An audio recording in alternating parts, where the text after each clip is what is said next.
Moun qui mette dans Jésus, yon confiance qui sans mesure, yo capable pas jamais tomber, délivrance yo assurée. À confiance n'a va marcher, à confiance n'a triomphé, à confiance jusqu'à la fin. Bon Dieu va l'ouvrir chemin.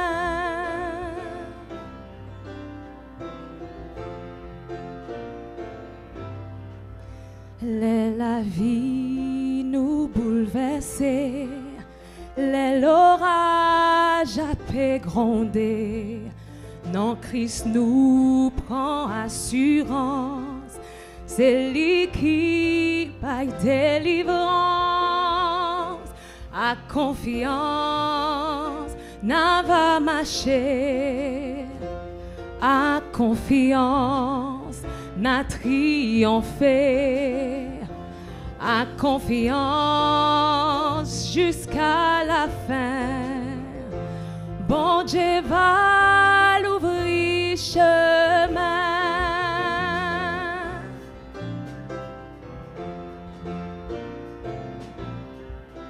À confiance, n'a va marcher, coûte que coûte persévérer. Jésus-Christ fait nous promesses, li ak nous dans toute détresse. À confiance, n'a va marcher, à confiance, n'a triomphé, à confiance jusqu'à la fin. Bon Dieu va l'ouvrir chemin. À confiance,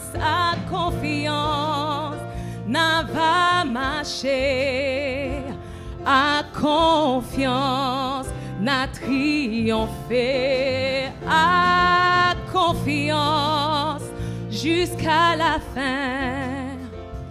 Bon Dieu va l'ouvrir chemin. Oh, l'ouvrir chemin.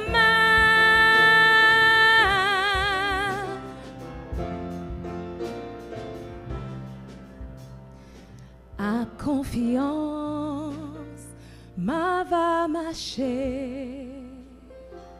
À confiance, ma triomphé. À confiance, jusqu'à la fin.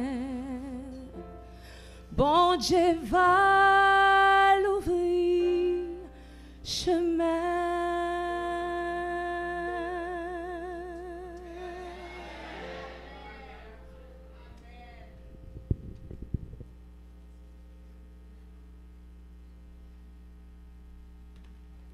Nous remercions le Seigneur pour ce talent pur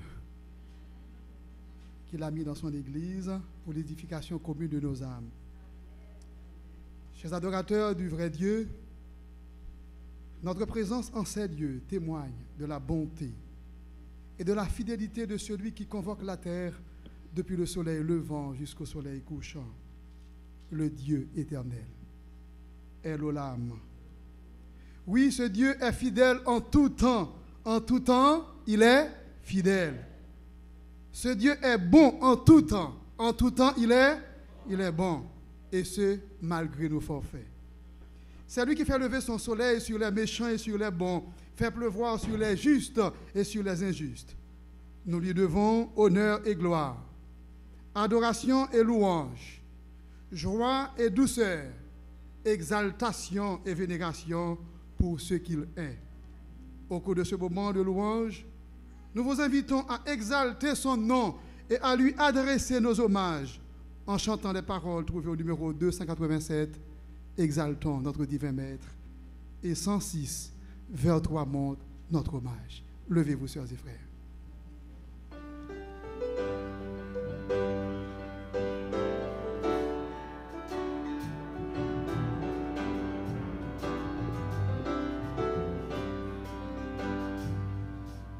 Exaltons notre divin Maître, dont la monde saurait changer.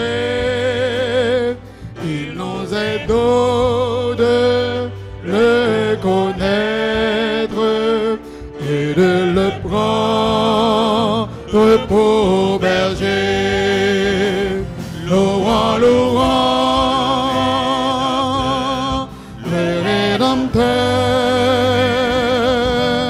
notre Seigneur victorieux, il nous donna le vrai bonheur et nous bénit du haut des cieux. Dans le péché, dans l'ignorance, nous vivions sans foi, sans espoir, mais il a vu notre souffrance et près de nous il vint s'asseoir. Louant, louant le Rédempteur, notre Seigneur victorieux, il nous donna le vrai bonheur et nous bénit du haut des cieux. Dans nos cœurs brille la lumière, sa précieuse vérité. Lui-même devint notre frère, le sauveur de l'humanité. Louant, louant le Rédempteur, notre Seigneur victorieux, il nous donna le vrai bonheur et nous bénit du haut des cieux.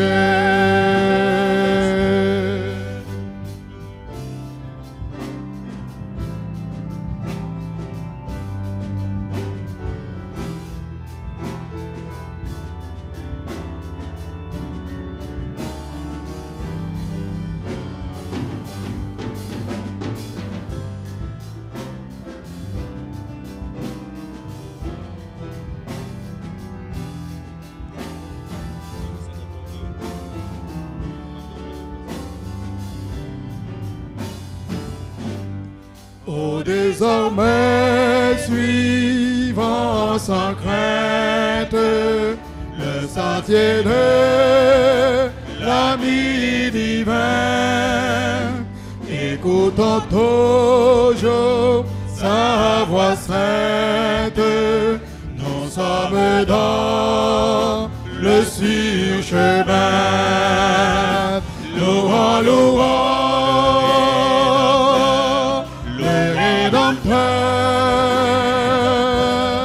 notre Seigneur victorieux, il nous donna le vrai bonheur et nous bénit du haut des cieux. Louant, louant le Rédempteur, notre Seigneur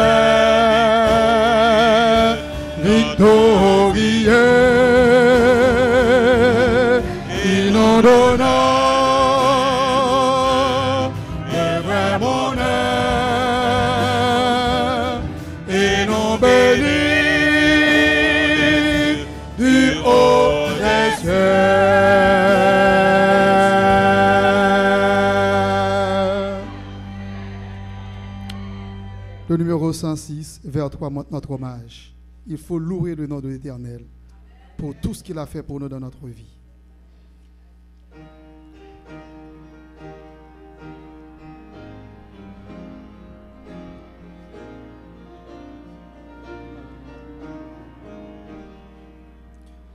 Vers toi monte notre hommage, Fils de Dieu, puissant sauveur, qui demeure d'âge en âge, le refuge du pécheur.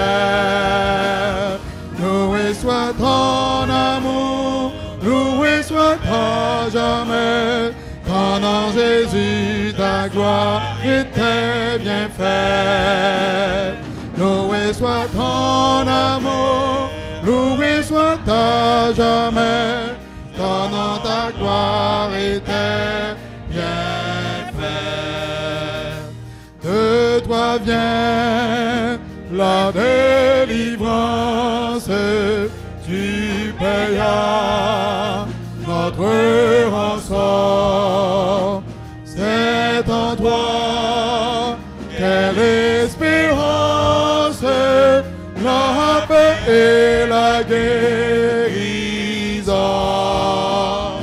Loué soit ton amour, loué soit à jamais, ton en Jésus ta gloire et tes bienfaits.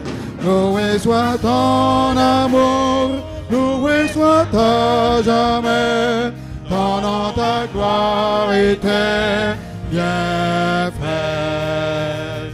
Ô cœur, sous ta bannière est le Père, le racheté, qui marche dans ta lumière vers la céleste cité. Loué, loué soit ton amour, loué soit à jamais, ton en Jésus ta gloire et tes bienfaits. Loué soit ton amour, loué soit à jamais, ton en ta gloire et tes bienfaits. Par ta divine parole, tu l'enseignes et tu l'instruis, et par l'Esprit qui console, sûrement tu le rends. Loué, loué soit ton amour, loué soit à jamais, ton en Jésus ta gloire et tes bienfaits. Loué soit ton amour, loué soit à jamais, ton en ta gloire et tes bienfaits.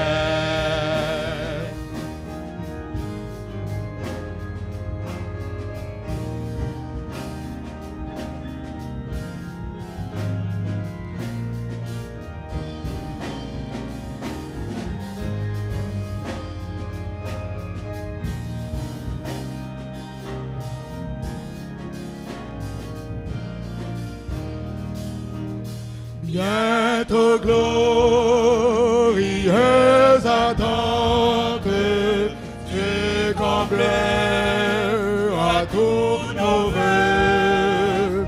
Sur la lune étincelante, tu viendras à nous des cieux. Loué, ton amour jamais, ton en Jésus ta gloire et tes bienfaits. Loué, ton amour, loué soit à jamais, ton en ta gloire et tes bienfaits. Oui, devons travailler pour ce Dieu et avec ce Dieu qui nous a confié le mandat de semer, de prier pour les âmes, et lui-même s'occupera de la moisson. Glorifions ce grand Dieu en entonnant les paroles du cantique trouvé au numéro 349, dès que l'aube dépose.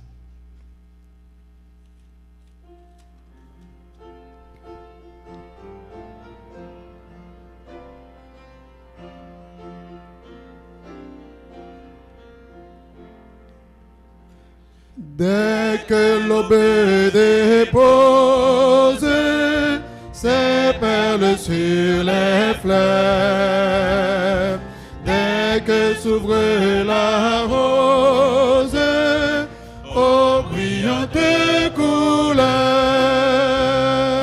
dès que l'ombre s'efface devant le jour qui luit,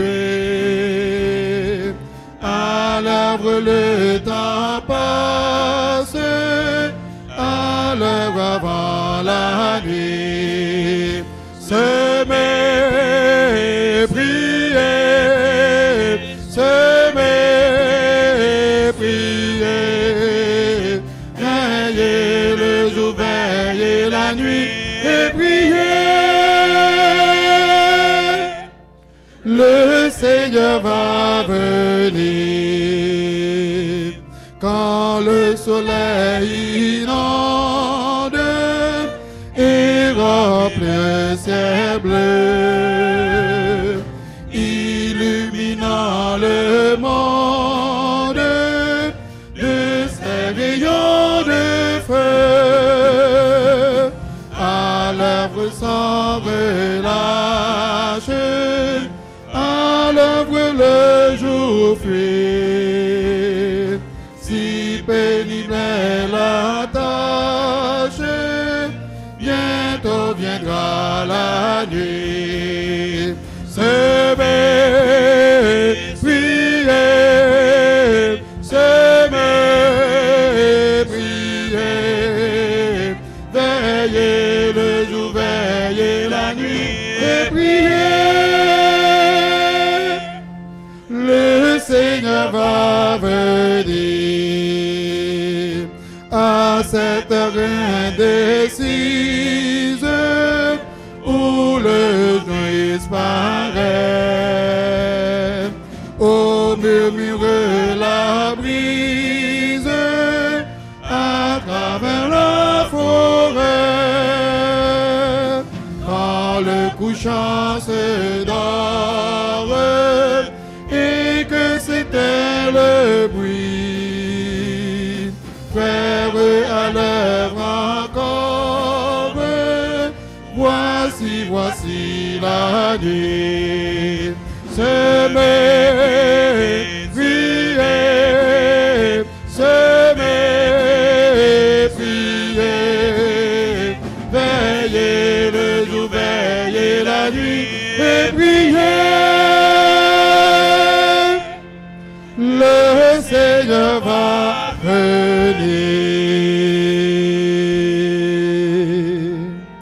Que le Seigneur vous bénisse, frères et frères.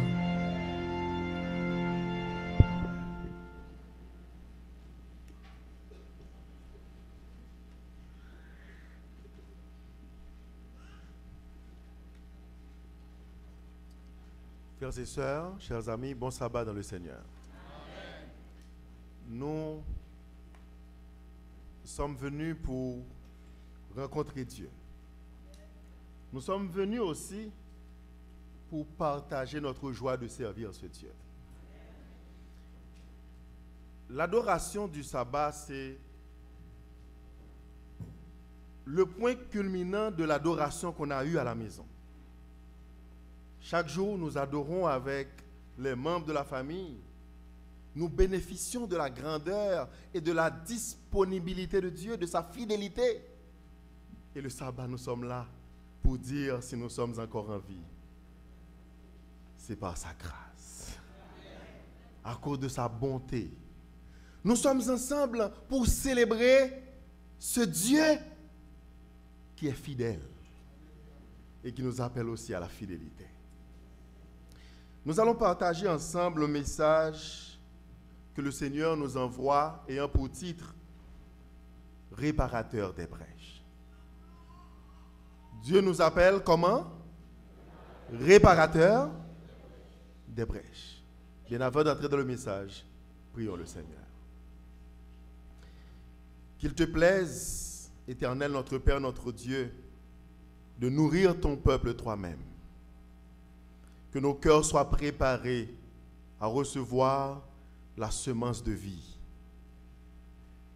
Permets que cette graine de vie pousse en nous, portant des fruits, et que nous sommes transformés par l'influence de ton Esprit Saint, entrant en contact chaque jour avec toi.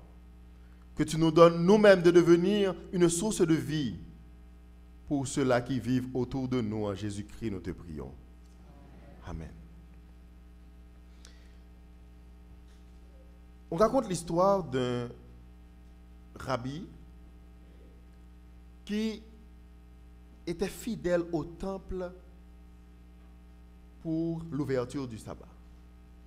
Il était le responsable du temple. Avant le coucher du soleil, il était déjà là.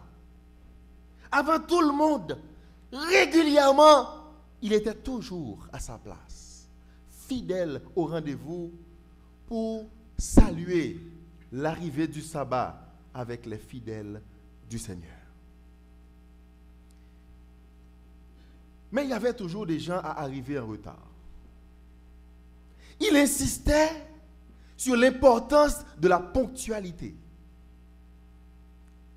Et une sœur qui a compris qu'elle devait être à l'heure, un jour s'est arrangée pour être à l'heure. Elle avait un bébé et pour être à l'heure, elle a dû laisser le bébé d'un côté pour se rendre dans la synagogue et être présent. On a entendu longtemps le rabbi pour ouvrir le sabbat. Il n'est pas venu. On l'a attendu. Il faisait déjà noir. Il n'est pas venu. Quelqu'un d'autre a dû commencer la cérémonie et ils ont prié. Après la cérémonie, ils se sont demandé est-ce qu'il est tombé malade? Parce que c'était pour la première fois qu'il était absent. Tout le monde, après avoir opiné sur cette absence, ils se rendent chez eux. Et arrivé à la maison, la sœur a retrouvé le rabbi chez elle, avec le bébé en main. Et la sœur était toute étonnée. La sœur disait au rabbi, mais tu nous dis d'être à l'heure, tu nous demandes d'être à l'heure au temple, mais pourquoi toi? Tu n'es pas venu aujourd'hui. Nous pensions que tu étais malade. Et au rabbi de répondre, j'étais effectivement en chemin. Mais en passant devant la maison, j'ai entendu le cri du bébé. Et en réfléchissant au service et à l'enfant qui pleure, j'ai dit, connaissant mon Dieu, je pense qu'il préférerait que j'adore avec le bébé que d'adorer avec vous. J'ai adoré le Seigneur auprès du bébé. J'ai lu cette histoire, je ne sais pas si c'est vrai. Mais c'est une histoire d'importance capitale. Samedi dernier, nous avions touché un point important qu'il ne fallait pas oublier, l'essentiel. Aujourd'hui, je veux vous rappeler que le Seigneur nous donne des principes, mais le Seigneur indique que nous sommes des gens appelés à boucher les trous, des réparateurs des brèches. Le monde crée autour de nous des obstacles, des barrières. Des fois, nous sommes ensemble dans la famille, mais nous sommes très distants l'un de l'autre. Vous voyez des parents à table, des familles, ensemble, des membres d'une famille à table pour manger, chacun s'occupe de ses affaires. Celui-là avec son téléphone, l'autre avec son laptop, on n'est pas ensemble. Même à l'église, chacun vient avec ses problèmes. Problème de loyer, problème d'emploi, problème de légalité, de résidence, problème d'enfants malades, problème d'enfants qui laissent l'église, problème pour des enfants qui laissent l'église ou qui sont dans les gangs, etc. Nous avons beaucoup de problèmes. Il y a tellement de brèches autour de nous à boucher. Et des fois, nous autres, nous construisons des trous dans la muraille parce que nous donnons beaucoup plus de valeur à certains principes qu'à ce que Dieu accorde l'importance. Nous lisons plusieurs textes dans la Bible. Nous sommes des adventistes. Nous sommes des adventistes ou des amis de l'église adventiste. Des fois, nous induisons les gens en erreur parce que nous mettons beaucoup trop d'emphase sur certains points et négligeons l'essentiel. Je ne dis pas que les principes ne sont pas importants. Mais je ne peux pas, pour respecter un principe, détruire la vie de mon frère. Je ne peux pas, pour une question de principe, blesser un frère, le pousser à abandonner Dieu. Nous devons établir des relations entre nous qui attirent les gens à Dieu. Nous devons tisser des relations qui dirigent vers une adoration réelle et non pas vers une cérémonie tout simplement que l'on a. Il est important de prêter attention à tout cela. Je vous raconte une autre histoire, bien vite, parce que j'aime raconter les histoires.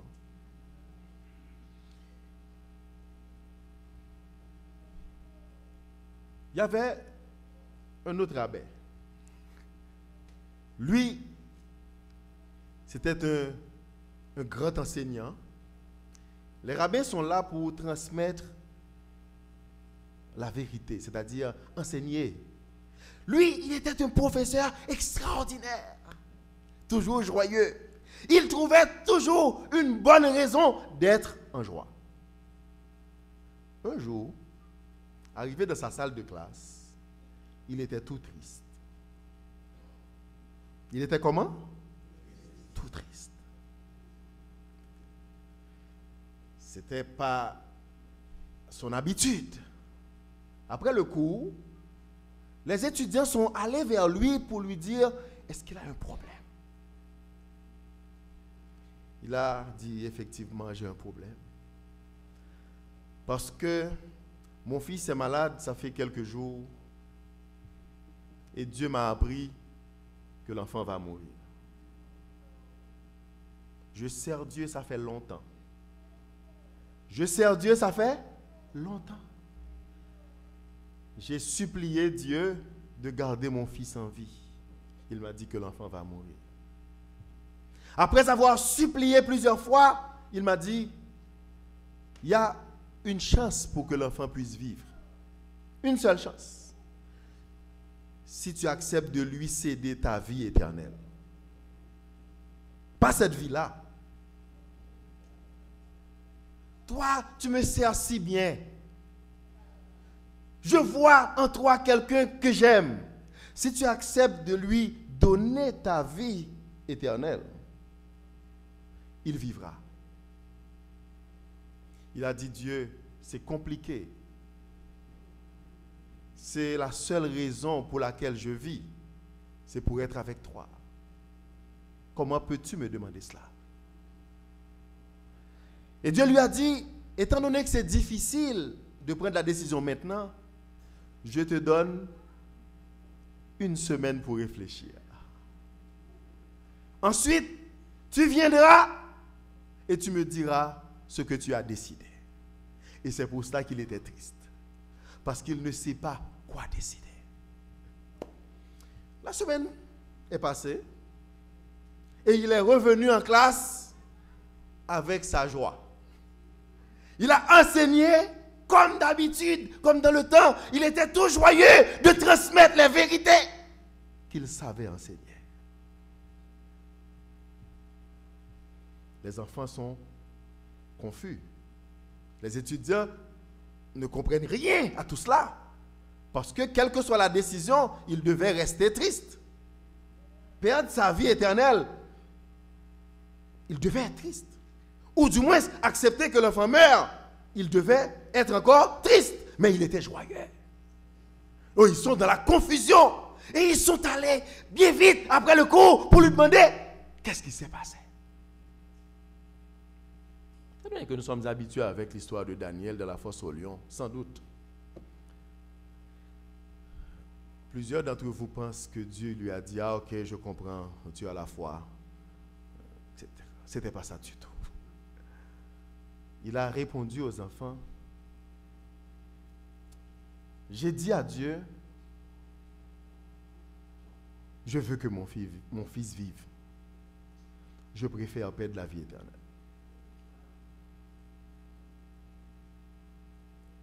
Il a cédé sa vie pour que l'enfant puisse vivre. Et les étudiants disent, et après? Il a dit, Dieu a décidé de lui donner la vie. Et c'est tout. Et les étudiants disent, mais tu nous as dit que c'est la chose la plus importante.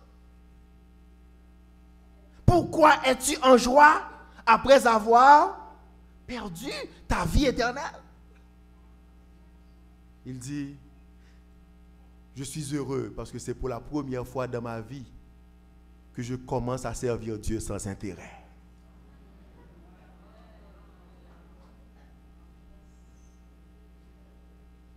C'est pour la première fois de ma vie que je sers mon Dieu sans intérêt.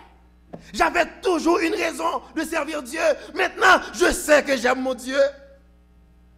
Je veux le servir, quelle que soit sa décision pour moi.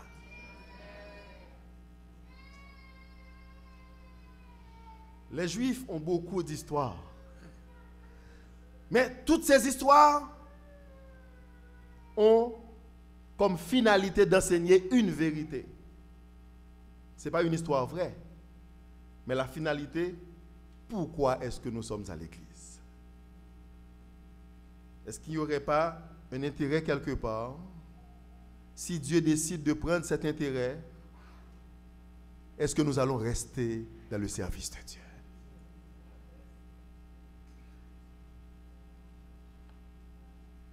Nous devons réfléchir à cela. Quelle est la chose la plus importante pour nous sur terre? Et si Dieu nous l'enlève, est-ce qu'on va être encore des enfants de Dieu? Est-ce qu'on va continuer à nous placer à son service? Est-ce qu'on va être heureux de continuer à dire que Dieu est bon? On l'a dit dans la louange, Dieu est fidèle. Il est en tout temps. Et en tout temps, il est fidèle. Dieu est bon. Il n'est pas bon seulement quand il guérit. Il est bon même quand il décide de ne pas guérir. Dieu est bon parce que sa décision, même quand nous ne comprenons pas pourquoi il prend cette décision-là, c'est la meilleure. Pour être des réparateurs des brèches, il nous faut être conscients que nous servons le Dieu vivant.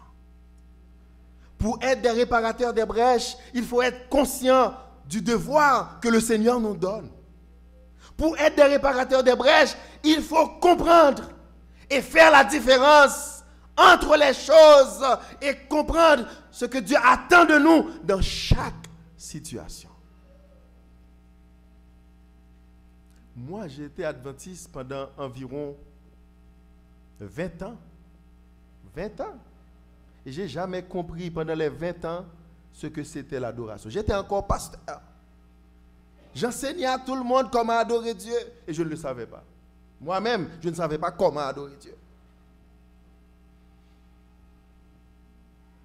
Parce que pour moi, autrefois, adorer Dieu, c'était venir à l'église, chanter et écouter un message. C'était ça. Non? L'adoration est plus que cela. Ça, c'est un acte d'adoration. Venir à l'église, c'est un acte d'adoration. Chanter les louanges de Dieu, c'est un acte d'adoration. Je vous donne un exemple d'adoration dans la Bible. Dans Jean 4, Jésus a décidé de se rendre dans la Samarie. Au verset 4 du chapitre 4 de Jean, il est dit, comme il fallait qu'il passât par la Samarie, il arriva dans une ville de Samarie nommée Sichar, près du champ que Jacob avait donné à Joseph, son fils. Là se trouvait le puits de Jacob. Jésus, fatigué du voyage, était assis au bord du puits. C'était environ la 6e heure du jour. Il fallait qu'il passât par la Samarie. Il fallait qu'il passât, mais à quelle heure? À midi. 2 obligations difficiles. Les Juifs avaient une tension avec les Samaritains. Ils ne s'entendaient pas. C'était un territoire hostile pour Jésus. Jésus, en tant que Juif, il ne devait pas accepter normalement de se rendre sur ce territoire. Il y avait des obstacles. Les gens, par leur manière de vivre, c'était un territoire pour le peuple de Dieu. C'était des enfants de Dieu qui habitaient là. Mais il y avait la division entre les deux groupes. La division est un obstacle à l'adoration. La division est un obstacle à l'adoration. Il y avait un seul lieu de culte. Mais avec cette tension, on avait érigé 2 lieux de culte. Les Samaritains adoraient dans un lieu et les Juifs adoraient dans un autre lieu. Malgré cette différence, malgré cette hostilité, le texte nous dit qu'il fallait que Jésus passât par la Samarie. Il le fallait. C'était pour lui une nécessité de passer par la Samarie malgré les hostilités. Et à quelle heure? Vers la 6e heure du jour. 6e heure du jour, midi. Le soleil était au milieu du ciel. Même notre ombrage pourrait avoir si peur du soleil, de la chaleur du soleil, que notre ombrage se cache sous nos pieds.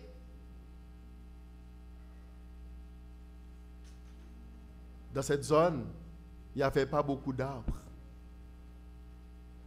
Il fallait se trouver un palmier ou un dattier. Mais ce n'était pas facile. Traverser la ville pour aller dans le puits. Le soleil et le sable, c'était tellement chaud. C'était comme se trouver dans un four.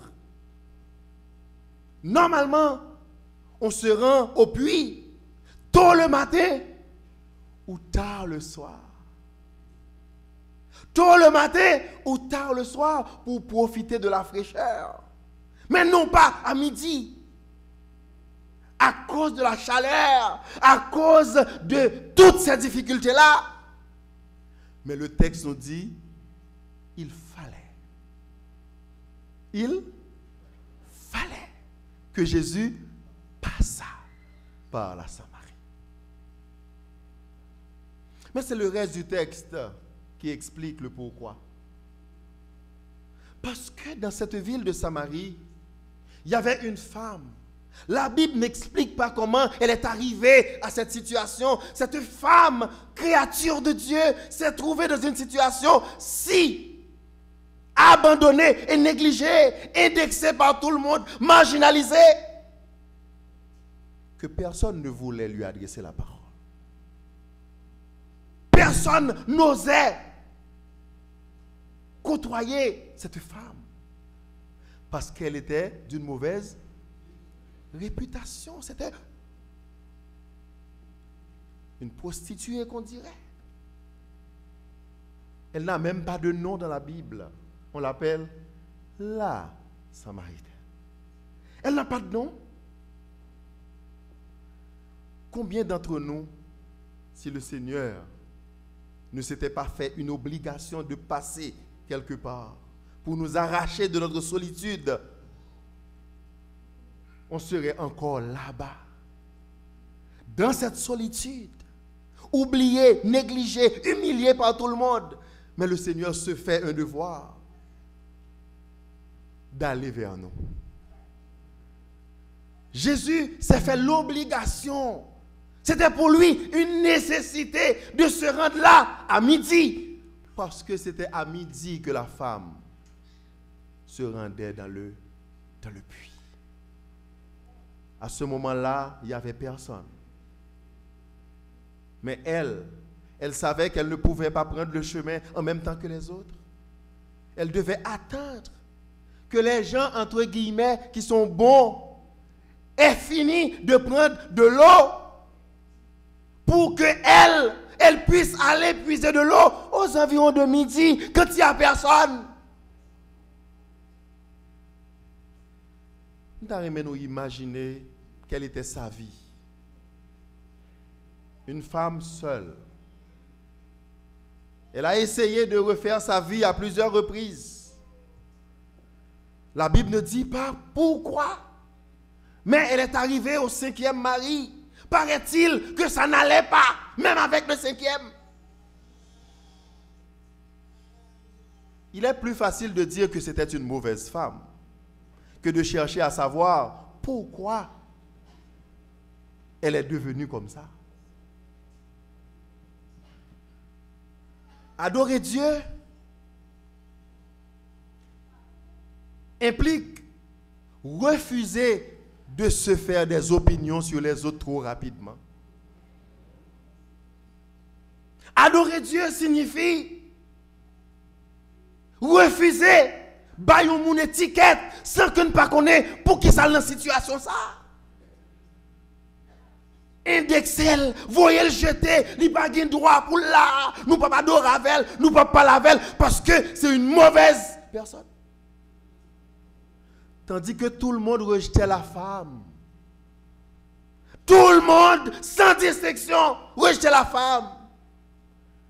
Notre Créateur, lui,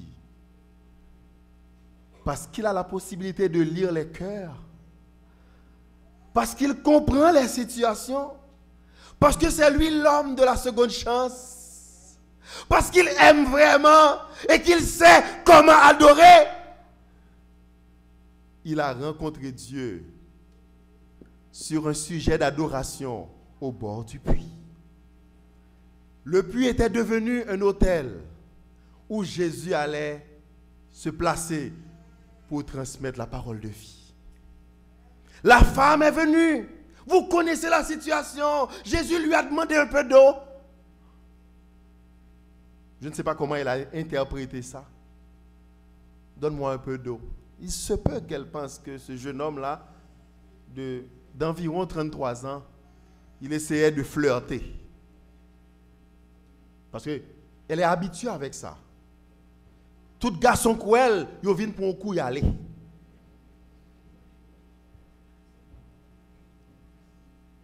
Il a profité de lui. Il pensait son 6e, pas vrai? Son 6e qui finit, et donne-moi de l'eau. Et elle dit à cet homme-là, je comprends, non? Normalement, ce n'est pas tout le monde qui est déréglé. Ou tu connais que juif, papa là, samaritain. Pas vrai? Ou qu'il est animé de mauvaises intentions. Et Jésus, nous ne pouvons pas empêcher les gens qui ont de mauvaises intentions de nous, frères et sœurs. Mais quand nous sommes quelque part pour Dieu et que nous savons pourquoi nous sommes là, c'est pour accomplir le travail de Dieu. Laissons Dieu faire le travail. Et Jésus lui a dit, si seulement tu savais quel homme était devant toi, tu lui demanderais toi-même à boire. Et il t'aurait donné de l'eau. De l'eau. Et cette eau-là deviendrait en toi une source qui jaillirait jusque dans l'éternité. Amen. Moi, je comprends que la femme a reçu le message de manière littérale. D'abord. Sinon, ça, t'as fait une façon pour joindre de l'eau, pour ne pas besoin de venir à midi, passer misère chaque jour à un cruche pour venir prendre de l'eau. Wow. Il t'apprécie un garçon qui font bon bagage dans la ville. Un garçon qui n'est pas considéré comme un objet sexuel. Un être à utiliser. Un mouchoir. Et elle commence à apprécier ce temps. Qui pense à changer sa situation. Et elle dit, eh bien, donne-moi 7 ans. Et Jésus lui dit, va d'abord appeler ton mari. Va d'abord appeler ton mari. Un cours de Bible pratique. Jésus ramène la femme à sa situation. Tu as un problème, tu ne peux pas garder un mari. Tu penses pouvoir réussir seul. Jésus lui dit, va l'appeler. Et il dit, j'ai pas de mari. Elle n'avait vraiment pas de mari. Parce qu'elle savait que ce n'était pas à lui. Donc, la femme, en répondant sincèrement à Jésus, a reconnu sa situation de pécheresse. Et Jésus était en mesure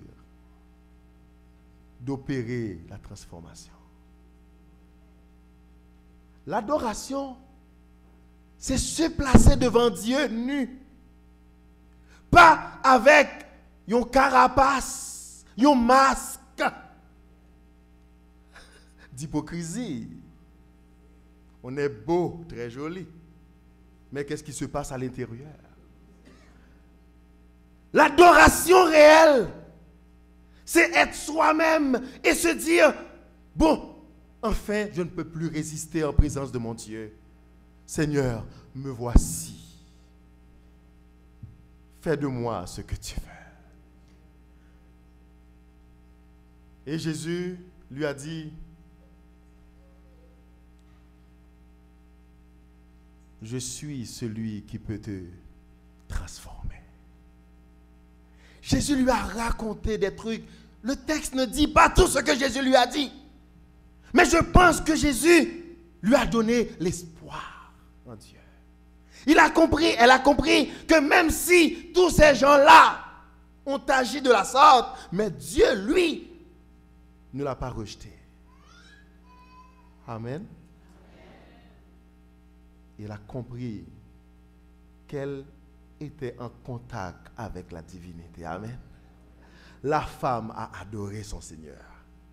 La femme pour la première fois de sa vie, à adorer. Elle a été tout le temps sur la montagne, sur le mont Garizim. Elle a été tout le temps chantée peut-être de loin. Elle a crié Hosanna. Elle a chanté des psaumes. Mais est-ce que sa vie a été changée? Non. Parce qu'elle n'avait pas adoré. Elle avait posé des actes d'adoration, mais elle n'avait jamais rencontré Dieu.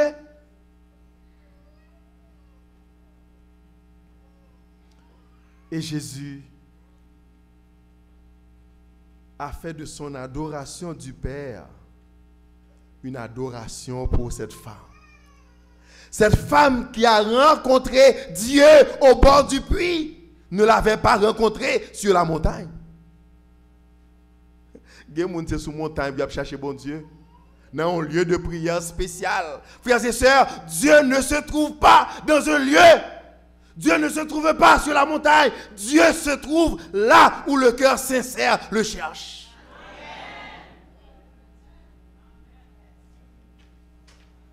Vous connaissez le psaume 121? Vous l'avez lu? Sincèrement? Vous avez vu les points? Le psaume 121 dit, je lève les yeux vers les montagnes. Après, qu'est-ce qu'il y a après montagne? Non, 3 points de suspension. Après montagne, il y a 3 points de suspension. Je lève les yeux vers les montagnes. C'est une déclaration faite. Ce n'est pas une vérité. Je lève les yeux vers les montagnes. Je suis en train de chercher. Deuxième phrase. D'où me viendra le secours? Point d'interrogation. C'est une question. Je lève les yeux vers les montagnes pour chercher secours. Et je me pose la question, d'où me viendra le secours? Est-ce de la montagne? La réponse vient après. Le secours me vient de l'Éternel qui a fait les cieux. Amen. On ne cherche pas Dieu dans un endroit. Dieu se laisse trouver par le cœur fidèle et sincère. On peut le trouver au bord du puits.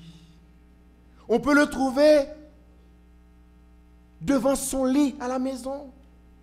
On peut le trouver dans son salon, dans le travail, à l'école. Dieu est partout présent.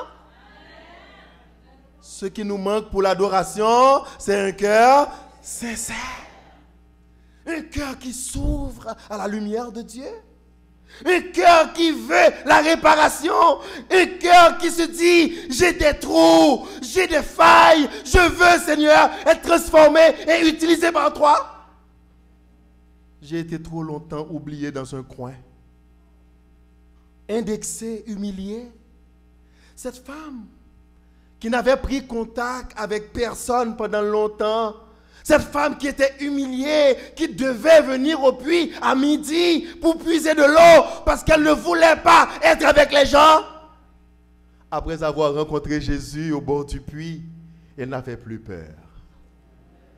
Elle a laissé son puits, sa couche au bord du puits et elle est entrée dans la ville chantant et louant son Dieu. Venez voir, j'ai rencontré quelqu'un. Cet homme, il est différent des autres hommes. C'est vrai, ils m'ont humilié, mais lui, il m'a relevé. Il m'a dit tout ce que j'ai fait. Il m'a dit tout ce que j'ai fait. N'est-il pas le Messie? C'était un pasteur?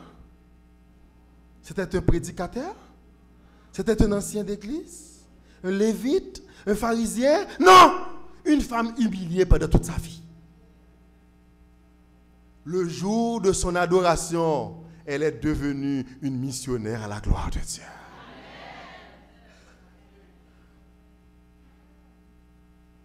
Frères et sœurs, nous ne venons pas à l'église pour être beaux. Nous sommes beaux parce que nous sommes joyeux. Nous sommes beaux parce que Dieu aime les bonnes choses, les jolies choses. Quand nous regardons la nature autour de nous, nous voyons bon Dieu, ce n'est pas un égaré. Son monde qui compte ça bon. Dieu fait bien ce qu'il fait. Mais parce que Dieu fait bien ce qu'il fait, et que tout ce qu'il fait est beau, moi-même tombé, médrade. Mais les habits que je porte ne font pas de moi quelqu'un qui est supérieur à quelqu'un d'autre. Ce n'est pas mon habillement qui me sauve. Ce n'est pas le vêtement, le nom que ça porte. Gucci, Adidas, Nike, etc. Gros nom. L'argent qui fait de toi quelqu'un d'honorable aux yeux de Dieu. D'ailleurs, il est dit dans la Bible, il est plus facile à un chameau de passer par le trou d'une aiguille qu'à quelqu'un qui est riche d'entrer dans le royaume des cieux. Donc, on ne peut pas besoin de faire parade parce qu'au grand, ou qu'on est, au pied de la croix, nous sommes tous au même niveau.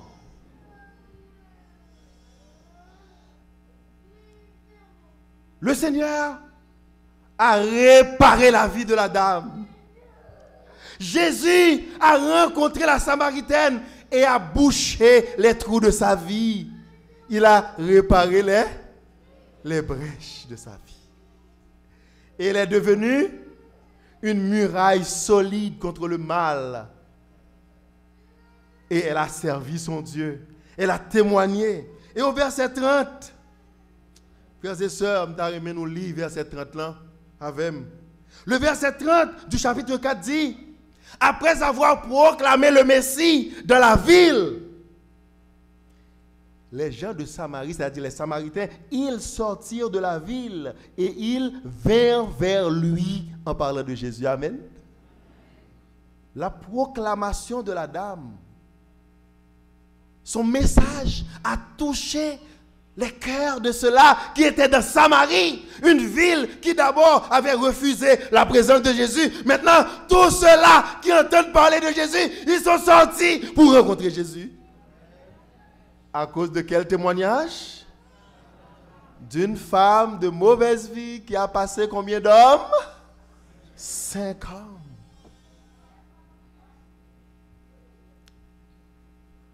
Je ne vais pas dire ça dans le micro.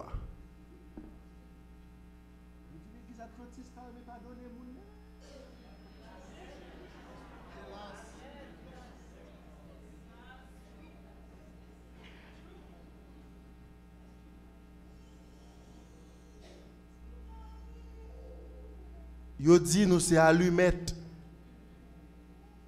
Yo allumette pas passer 2 fois. Nous jamais passons allumette 2 fois.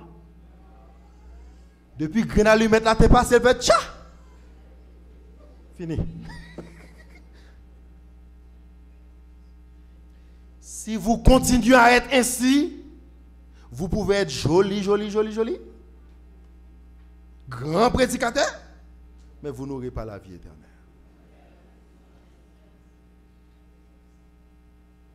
Vous avez besoin de rencontrer Jésus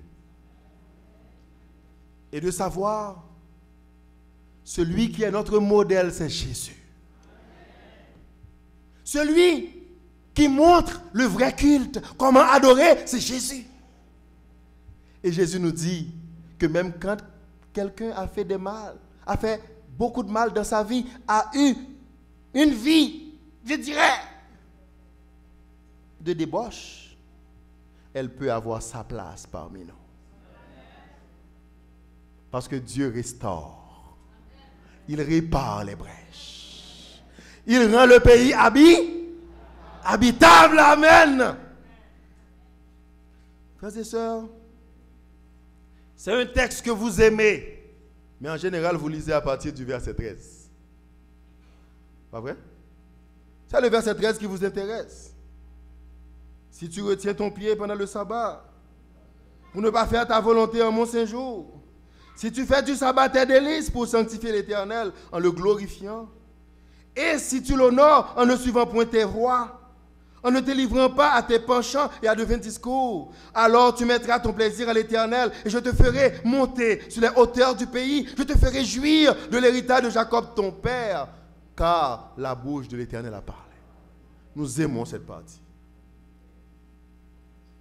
Mais le texte ne commence pas là. Nous sommes des étudiants de la Bible. Avant de prêcher sur un texte, lisez le début du texte.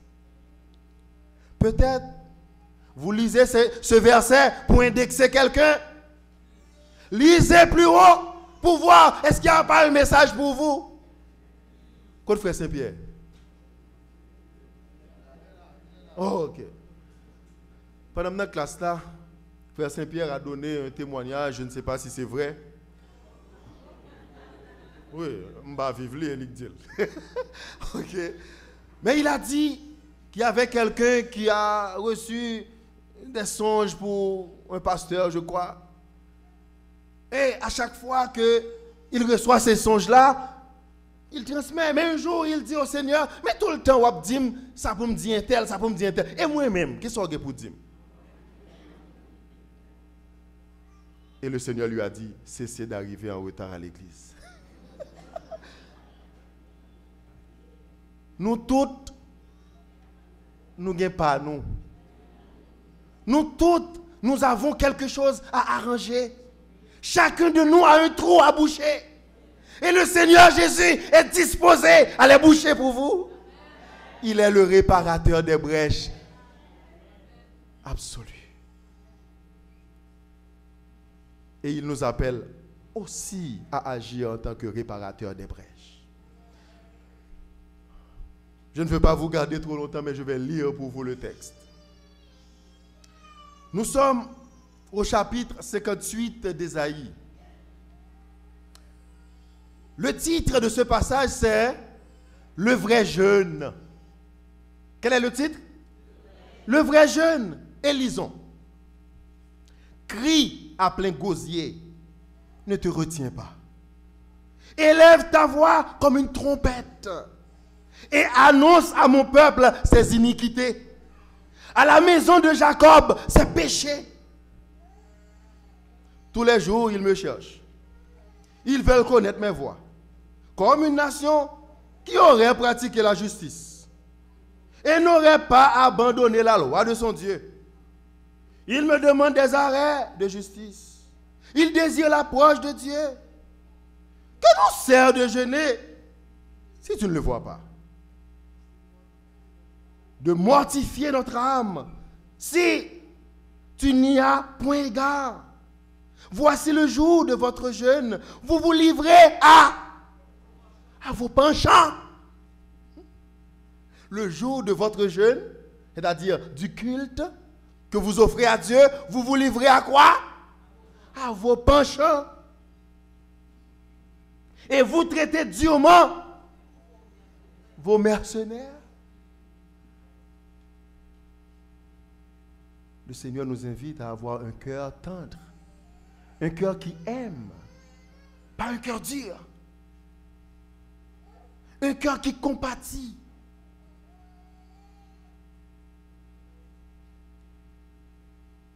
Voici, vous jeûnez pour disputer et vous quereller. Vous jeûnez pourquoi? Pour discuter, disputer et vous quereller. Pour frapper méchamment du poing. Vous ne jeûnez pas comme le veut ce jour. Pour que votre voix soit entendue d'en haut. Est-ce là le jeûne auquel je prends plaisir? Un jour où l'homme humilie son âme? Courber la tête comme un jonc et se coucher sur le sac et la cendre, est-ce là ce que tu appelleras un jeûne? Un jour agréable à l'Éternel? C'est des questions. Verset 6. Voici le jeûne auquel je prends plaisir. Détache les chaînes de la méchanceté. Amen. N'agissez pas avec méchanceté, ni avec vos semblables, ni envers vos frères et sœurs, ni envers ceux-là qui appartiennent à une autre dénomination. Nous devons être bons envers tous, comme le Seigneur le demande. Il fait lever son soleil sur les bons comme sur les mauvais. Détache les chaînes de la méchanceté, dénoue les liens de la servitude, renvoie libre les opprimés, et que l'on rompe toute espèce de joug. Partage ton pain avec celui qui a faim et fais entrer dans ta maison les malheureux sans asile. Si tu as assez, si tu as plus qu'assez, vois celui qui n'a rien et partage avec lui. Fais entrer dans ta maison les malheureux sans asile. Si tu vois un homme nu, couvre-le et ne te détourne pas de ton semblable. Alors, si tu agis ainsi, c'est un verset extraordinaire. Verset 8. Alors, si tu agis ainsi, ta lumière poindra comme l'aurore et ta guérison germera promptement. C'est ce grand pile bagaille dans bataille dans l'église pour arriver ou pas arriver. C'est parce que nous pas agir, Jean Dieu demandé pour agir. Des fois nous inventons des trucs à l'église. C'est comme si dans le cinéma nous y est. Je ne peux pas convertir le cœur de quelqu'un moi-même, même si Aurélie me pasteur. Je ne peux pas vous changer. Je peux seulement vous transmettre la parole. Le travail de la transformation se fera par qui? Par Dieu lui-même. C'est lui qui transforme les cœurs. Je ne peux pas mettre théâtre en jeu pour me convertir. Il faut avoir à l'église des gens qui sont convertis. Cherchons à avoir, si c'est 50 membres, que ces 50 membres soient des convertis. Même si vous avez 3000 personnes, vous ne convertir. Problème, moi, c'est tout. Vous avez une église remplie. Mais il y a bataille, il y a joué, il y a fait toute bagarre dans l'église là, parce que vous n'êtes pas convertis. Mais si nous sommes convertis, frères et sœurs, si nous luttons pour entrer dans le royaume de Dieu, si nous agissons pour glorifier Dieu, des bagailles nous pas besoin de perdre du temps là-dedans. Le texte dit, alors tu appelleras et l'Éternel. Qui ça? Et l'Éternel? Tu appelleras et l'Éternel? On a posé une question pour qui ça? Bon Dieu pas répondre. Lis ce texte plus souvent. Tu appelleras et l'Éternel répondra. Tu crieras, il dira, me voici. Si tu éloignes du milieu de toi le joug, les gestes menaçants, les discours injurieux, on dans l'église ça pas qu'à jour mes amis. On a profité de chair pour voyer toya.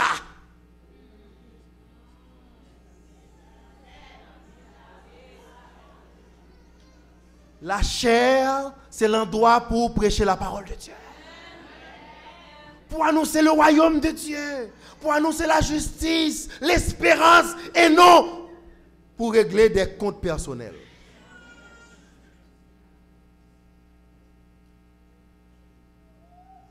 Verset 10. Si tu donnes ta propre subsistance à celui qui a faim, si tu rassasies l'âme indigente, ta lumière se lèvera sur l'obscurité et tes ténèbres seront comme le midi. Amen.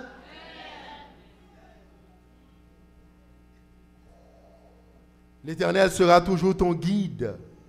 Il rassasiera ton âme dans les lieux arides. Il redonnera de la vigueur à tes membres. Tu seras comme un jardin arrosé, comme une source dont les eaux ne tarissent pas. Amen. Comme Jésus l'a fait pour la Samaritaine. Cette eau, quand je la donne, elle devient en toi une source qui jaillit jusque dans l'éternité. Mettons-nous au service de Dieu, effectivement. Cherchons à rencontrer Dieu pour qu'elle puisse, cette parole de Dieu, nous transformer, pour que Dieu soit celui qui répare les brèches de nos vies. Et si nous agissons ainsi, si Dieu nous répare, dans verset 12 là, si bon Dieu répare nous, ça va passer. Les tiens, alors, rebâtiront sur d'anciennes ruines. Tu relèveras des fondements antiques. On t'appellera réparateur des brèches, celui qui restaure les chemins et qui rend le pays habitable.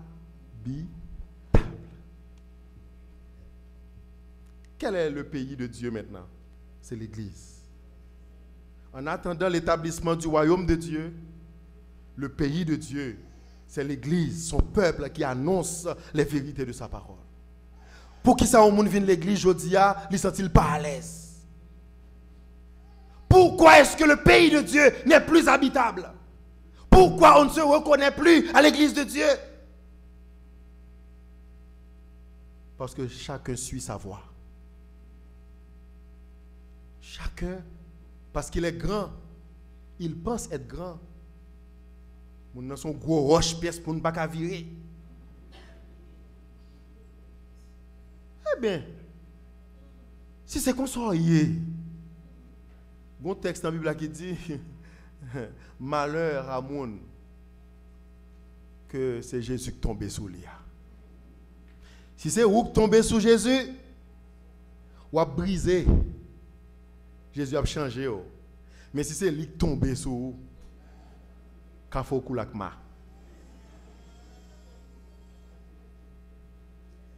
Frères et sœurs, le Seigneur veut être notre réparateur.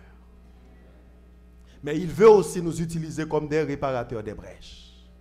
Des gens qui utilisent la Bible pour donner une ambiance céleste sur terre. Une ambiance fraternelle. Un environnement de paix. Il faut qu'autour de nous, en tant qu'enfants de Dieu, on ressente la joie de vivre. Et non le désir de fuir. Nous devons être, frères et sœurs, aujourd'hui, pendant toute la période de la campagne d'évangélisation, et jusqu'à notre rencontre avec Jésus, des réparateurs des brèches pour le Seigneur. Je vous invite, frères et sœurs, à prier. Nous allons chanter un couplet de chant. Le premier couplet que nous venons tout juste de chanter, le numéro 42, qui explique ce que Dieu veut faire dans nos vies. Nous demandons aux chants de chanter avec nous.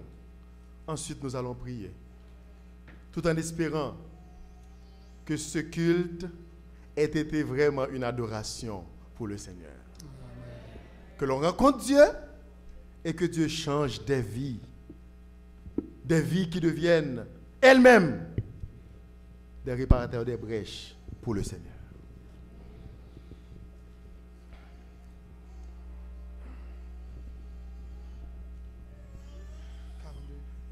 Le premier couplet seulement.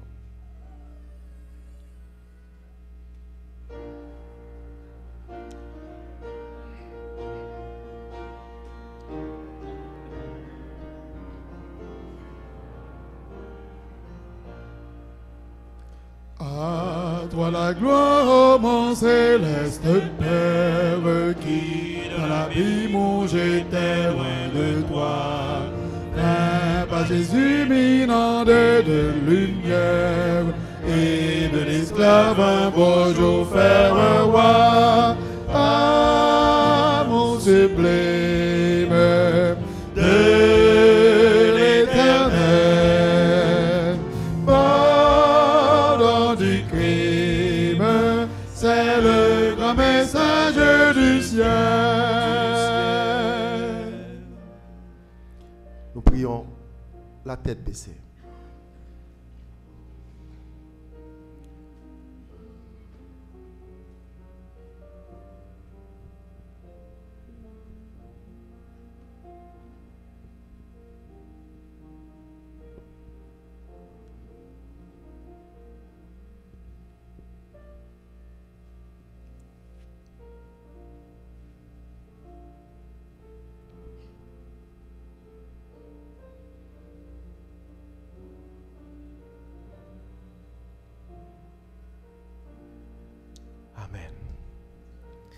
Frères et sœurs, tandis que moi le chita, je formule le vœu envers chacun de vous de laisser à Dieu la clé de votre cœur pour qu'il puisse vous transformer, de faire de l'esclave que vous êtes maintenant un roi à sa gloire. Que le Seigneur nous transforme et qu'il nous utilise dans sa vie jusqu'à son retour. Que Dieu vous bénisse.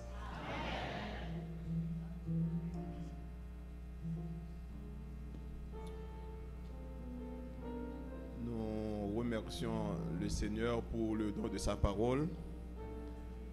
Merci aussi du fait qu'il a utilisé Pasteur Edson pour pouvoir nous parler durant toute une semaine. Qu'il continue à l'utiliser pour prêcher en son nom. Pour mettre fin, nous allons nous lever et nous allons chanter le numéro 283 sans attendre.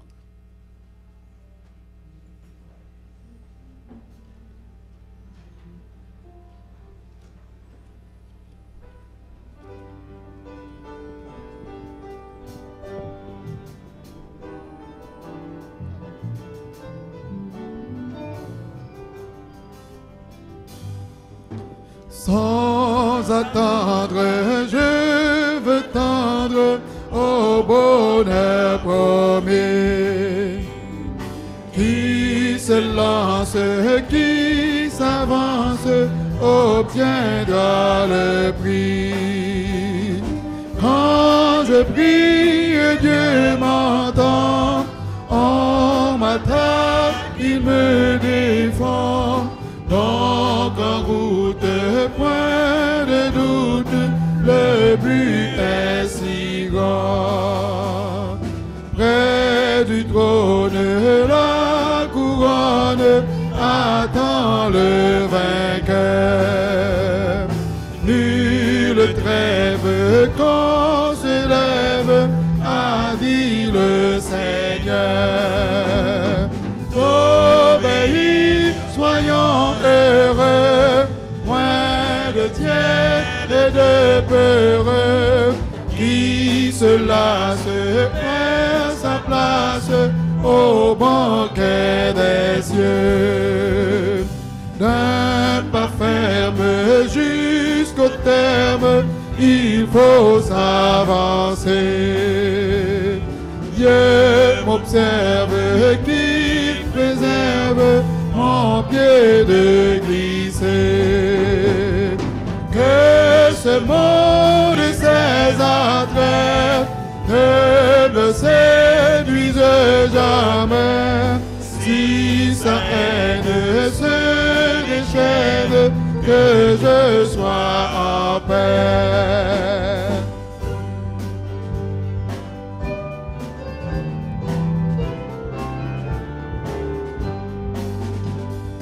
Dieu de grâce, que ta face luise en mon chemin.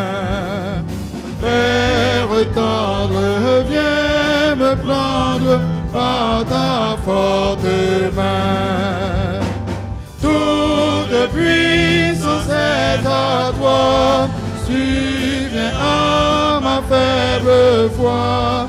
Ma victoire, c'est ta gloire, ô mon Dieu, mon roi.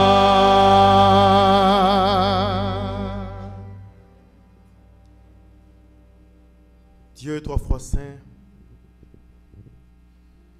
nous avons l'assurance que tu étais présent à ce culte. Nous avons l'assurance de ta volonté de nous pardonner. Nous sommes convaincus, tendre Père, que tu veux nous utiliser dans ta vigne, que tu veux nous sauver, nous transformer. Il ne nous reste qu'à nous livrer entre tes mains. À la fin de ce culte, nous nous recommandons à toi, Seigneur. Nous le faisons avec tous nos sentiments d'imperfection. Nous savons que même dans notre amour pour toi, nous sommes imparfaits. mais tu peux nous transformer, nous libérer et faire de nous des réparateurs des brèches. Seigneur, rétablis nos foyers, rétablis les familles de l'Église, rétablis les relations entre nous, membres d'Église. Rétablis, Seigneur, ton image en nous. Fais un miracle dans la vie de chacun de nous et donne-nous un sujet de témoignage pour parler comme la Samaritaine, pour dire: nous avions rencontré quelqu'un. N'est-il pas le Messie? Renvoie-nous de ce lieu, Seigneur, avec l'onction de ta paix et de ta grâce, avec le sceau de ton salut sur nos fronts. En Jésus-Christ, nous te prions, lui qui vit et qui demeure au siècle des siècles. Amen.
Rassoyez-vous, sœurs et frères, pour la sortie.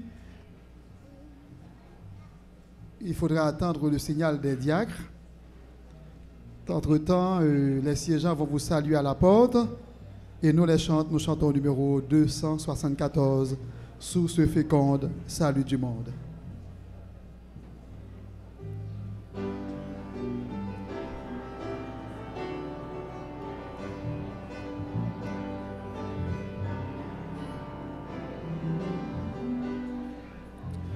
Sous ce fécond salut du monde, le sang de Christ est répandu, ce divin frère sur le calvaire est mort pour l'homme perdu. Oui, je puis croire, oui, je veux croire que Jésus-Christ est mort pour moi. Sa mort sanglante et triomphante